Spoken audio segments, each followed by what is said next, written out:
जय हिंद दोस्तों। मैं हूं विकास कुमार। विकास स्टडी सेंटर में आपका स्वागत है। तो दोस्तों आज का टॉपिक है विज्ञान। अध्याय 1 देखेंगे। अध्याय 1 में देखेंगे रासायनिक अभिक्रिया का डिफिनेशन। और दोस्तों रासायनिक अभिक्रिया के प्रकार हम बता चुके हैं। रासायनिक अभिक्रिया के प्रकार कितने होते हैं? रासायनिक अभिक्रिया के प्रकार कुल 5 होते हैं। संयोजन अभिक्रिया, वियोजन अभिक्रिया, विस्थापन अभिक्रिया, द्वितीय विस्थापन अभिक्रिया और रेडॉक्स अभिक्रिया। तो दोस्तों ये पांचों अभिक्रिया का इस वीडियो में हम डिफिनेशन बताने वाले हैं। तो दोस्तों शुरू से लास्ट तक इस वीडियो को आप वॉच कीजिए। और दोस्तों आपको हम आसानी से बताऊंगा। ये छोटी सी डिफिनेशन है, पांचों अभिक्रिया का छोटी सी डिफिनेशन बताऊंगा। आपको हमेशा के लिए याद हो जाएगा। काफी बोर्ड एग्जाम में पूछा जाता है फर्स्ट चैप्टर से। तो दोस्तों आप आसानी से याद कर लीजिएगा। संयोजन अभिक्रिया किसे कहते हैं? उदाहरण दे। आंसर दोस्तों आपको हम आसानी से बताऊंगा, सरल भाषा में आपको याद हो जाएगा। जब दो या दो से अधिक अभिकारक एकल उत्पाद का निर्माण करते हैं वह संयोजन अभिक्रिया कहलाते हैं। दोस्तों आपको हम समझाने के लिए हम कोशिश करते हैं। जैसे Mg प्लस O2। दोस्तों ये अभिकारक है। क्या है? अभिकारक। डिफिनेशन में क्या कहता है? जब दो या दो से अधिक अभिकारक, ये अभिकारक है और यहाँ पर तीर का डैश है। क्या है? तीर का डैश हम दे दिए। ये है मैग्नीशियम। Mg से क्या होता है? Magnesium plus O2। O2 से क्या होता है? ऑक्सीजन। ये दोनों क्या है? अभिकारक हैं। ये दोनों आपस में संयोग करके एक उत्पाद का निर्माण करेगा। तो यहाँ पे हो जाएगा क्या? MgO। क्या हो जाएगा? MgO magnesium oxide. तो दोस्तों बाएं साइड होता है क्या? अभिकारक। क्या होता है? अभिकारक।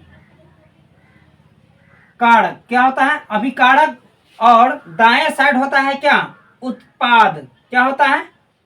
उत्पाद होता है। ये उत्पाद है और ये अभिकारक है।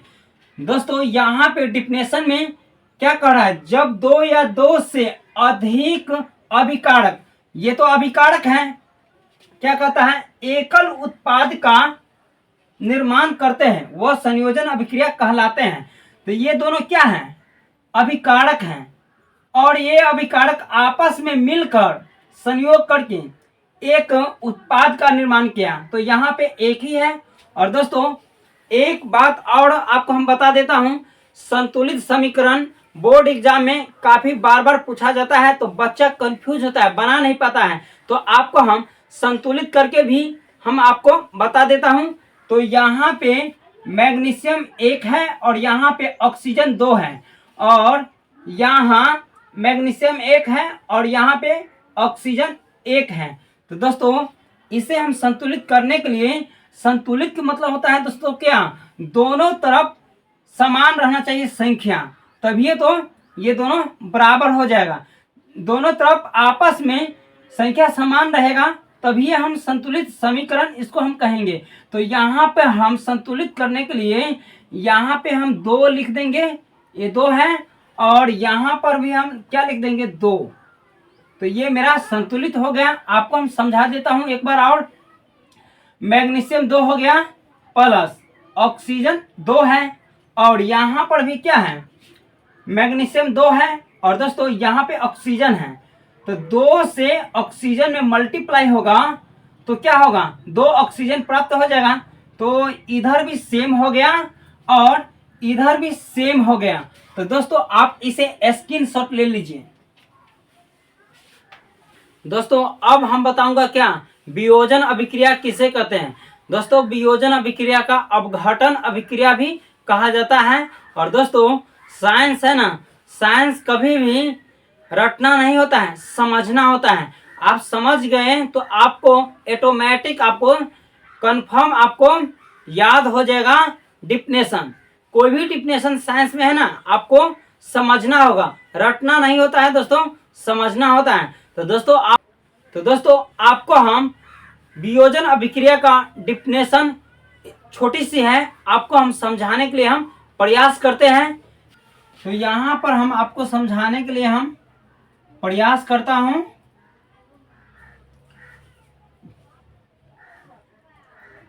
MgO ये हो गया क्या दोस्तों, अभिकारक। क्या है?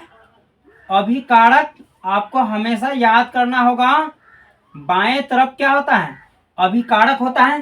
तो दोस्तों ये अभिकारक है, ये टूटेगा। यहाँ पे क्या कर रहा है डिफिनेशन में, जब अभिकारक टूटकर दो या दो से अधिक उत्पाद का निर्माण करते हैं वह वियोजन अभिक्रिया कहलाते हैं।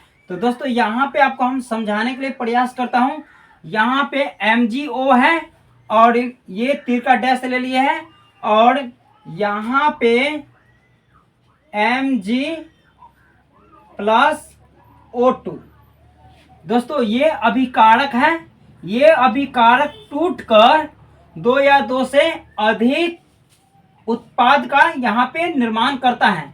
तो ये बाएं तरफ क्या होता है, उत्पाद होता है। क्या होता है? उत्पाद। और दोस्तों आपको हम संतुलित करके भी आपको हम समझा देता हूं। संतुलित समीकरण बोर्ड एग्जाम में काफी बार पूछा जाता है। तो संतुलित करने के लिए दोनों तरफ संख्या सेम होना चाहिए। तो यहाँ पे 2 हो जाएगा और यहाँ पर भी 2 हो जाएगा। तो यहाँ पे मैग्नीशियम 2 हो गया और 2 से ऑक्सीजन में मल्टीप्लाई होगा तो ऑक्सीजन भी 2 हो जाएगा। और यहाँ पे 2 मैग्नीशियम है और प्लस ऑक्सीजन क्या है, 2 है यहाँ पे। दोस्तों यहाँ पे ये मेरा संतुलित समीकरण हो गया। दोस्तों एक बात और आपको हम समझा देता हूं, वियोजन अभिक्रिया है ना, वियोजन अभिक्रिया संयोजन अभिक्रिया का विपरीत होता है। विपरीत बोलेगा तो उल्टा होता है। तो दोस्तों आपको समझ में आ गया ये छोटी सी डिफिनेशन। तो प्लीज इस चैनल पे आप नए हैं तो प्लीज चैनल को आप सब्सक्राइब कर दीजिए और बेल आइकन घंटी को प्रेस कर दीजिए, यानी कोई वीडियो मेरे वीडियो को नोटिफिकेशन आप तक पहले पहुंचे। दोस्तों अब हम बताऊंगा क्या आपको विस्थापन अभिक्रिया किसे कहते हैं। तो दोस्तों विस्थापन अभिक्रिया को हम आसानी से भी समझेंगे। ये छोटी सी डिफिनेशन है तो आपको हम समझाने के लिए हम कोशिश करते हैं। विस्थापन अभिक्रिया किसे कहते हैं, उदाहरण दे।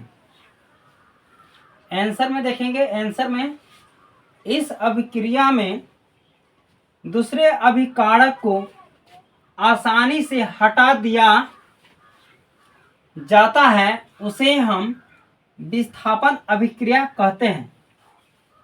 तो दोस्तों यहाँ पे आपको हम समझाने के लिए प्रयास करता हूँ। जैसे कोई पदार्थ लेते हैं Zn प्लस CuSO4 कोई पदार्थ ले लिए। और दोस्तों यहाँ पे ये पहला हो गया, ये दूसरा हो गया और ये तीसरा हो गया। दोस्तों डिफिनेशन में क्या कहता है, इस अभिक्रिया में दूसरे अभिकारक को, ये दूसरे अभिकारक है ना, ये दूसरे अभिकारक को आसानी से हटा दिया जाता है, उसे हम विस्थापन अभिक्रिया कहते हैं। तो यहाँ पे आपको हम समझाने के लिए प्रयास करता हूँ।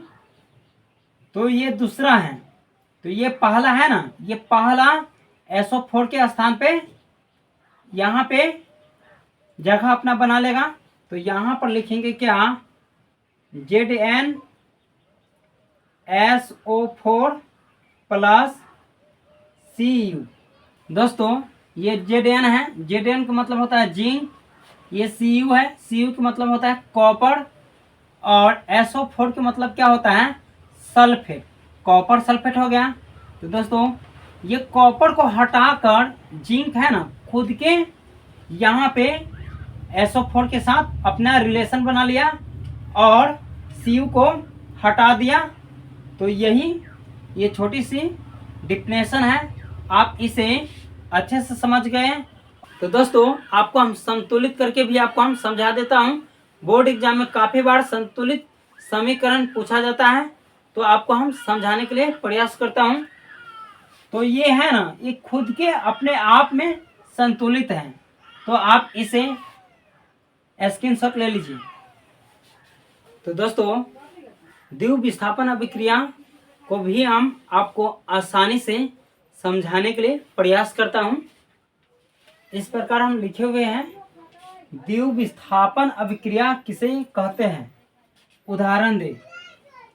आंसर, इस अभिक्रिया में अभिकारकों के बीच आयनों का आदान प्रदान होता है, उसे हम द्वितीय विस्थापन अभिक्रिया कहते हैं। यहाँ पे आपको हम समझाने के लिए प्रयास करता हूँ, जैसे Cu प्लस O2 ये अभिकारक है। दोस्तों डिफिनेशन में क्या कहता है, इस अभिक्रिया में अभिकारकों के बीच आयनों का आदान प्रदान होता है, उसे हम द्वितीय विस्थापन अभिक्रिया कहते हैं। तो ये अभिकारक है, क्या है, अभिकारक है। ये क्या है, अभिकारक है। तो ये दोनों के बीच क्या होगा, आयनों का आदान प्रदान होगा। तो यहाँ पे क्या हो जाएगा, CuO हो जाएगा, कॉपर ऑक्साइड प्राप्त होगा। दोस्तों फिर से आपको हम समझा देता हूँ, ये अभिकारक है और ये दोनों के बीच आपस में आयनों का क्या होगा, आदान प्रदान होगा। तो ये कॉपर ऑक्साइड यहाँ पे प्राप्त होगा और इसको हम कहते हैं क्या, उत्पाद कहते हैं। क्या कहते हैं, उत्पाद। बाएं तरफ होता है अभिकारक और दाएं तरफ क्या होता है, उत्पाद होता है। दोस्तों आयनों का मतलब क्या होता है, आयनों का मतलब आपको हम समझा देता हूं।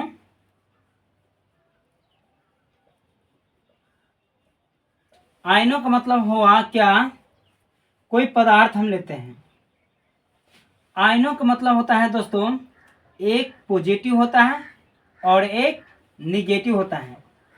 तो दोस्तों काफी हम टाइम नहीं आपको लेंगे, इसमें आपको हम चैप्टर 3 में आपको हम आसानी से बता दूंगा, तो आप इसे स्क्रीनशॉट ले लीजिए। तो दोस्तों रेडॉक्स अभिक्रिया को हम देखेंगे। इस प्रकार डिफिनेशन लिखे हुए हैं, रेडॉक्स अभिक्रिया किसे कहते हैं, उदाहरण दे। आंसर, इस अभिक्रिया में एक अभिकारक उपचयित तथा दूसरे अभिकारक अपचयित होता है, उसे हम रेडॉक्स अभिक्रिया कहते हैं। और दोस्तों यहाँ पे जैसे हम लिखे हुए हैं आपको हम समझाने के लिए प्रयास करता हूँ। तो CuO कॉपर ऑक्साइड है प्लस H2। दोस्तों ये बाएं साइड है, तो बाएं साइड को क्या कहते हैं, अभिकारक। इसको हम कहते हैं क्या, अभिकारक। और ये दाएं साइड है, दाएं साइड को क्या कहते हैं, उत्पाद कहते हैं। क्या कहते हैं, उत्पाद। आपको हमेशा ध्यान देना होगा। तो यहाँ पर कॉपर ऑक्साइड है प्लस H2 हाइड्रोजन है। डिफिनेशन में क्या कहता है, फिर से आपको हम समझा देता हूं। इस अभिक्रिया में एक अभिकारक उपचयित होता है। दोस्तों ये अभिकारक है, बाएं साइड क्या है, अभिकारक है। तो एक अभिकारक उपचयित होता है, क्या, उपचयित होकर जल का निर्माण किया। किसका, यहाँ पे आपको हम समझा देता हूं। H2O के मतलब क्या होता है, जल का निर्माण किया तथा दूसरे अभिकारक अपचयित होता है, उसे हम रेडॉक्स अभिक्रिया कहते हैं। तो दूसरे अभिकारक अपचयित हो जाता है। दोस्तों उपचयित का मतलब क्या होता है, दोस्तों आपको हम समझा देता हूं। हाइड्रोजन में ऑक्सीजन का वृद्धि हुआ और कॉपर ऑक्साइड में ऑक्सीजन का ह्रास हुआ, इसीलिए यहाँ पर ये जल का निर्माण करता है। और यहाँ पे कॉपर है, कॉपर में है अपचयन है, और यहाँ पर ऊपर लिखा हुआ है उपचयन। तो अपचयन ह्रास होता है, क्या होता है? ह्रास होता है। और उपचयन क्या होता है? वृद्धि होता है। उपचयन मतलब क्या होता है? वृद्धि हुआ। तो हाइड्रोजन के यहाँ पे ऑक्सीजन के साथ यहाँ पे उपचयन होकर ये जल का निर्माण किया। तो आप इसे स्क्रीनशॉट ले लीजिए। दोस्तों, ये वीडियो आपको अच्छा लगा तो प्लीज लाइक एंड सब्सक्राइब, और चैनल पे आप पहली बार हैं तो प्लीज चैनल को आप सब्सक्राइब कर लीजिए और बेल आइकन घंटी को प्रेस कर दीजिए, यानी कोई वीडियो मेरे वीडियो को नोटिफिकेशन आप तक पहले पहुंचे।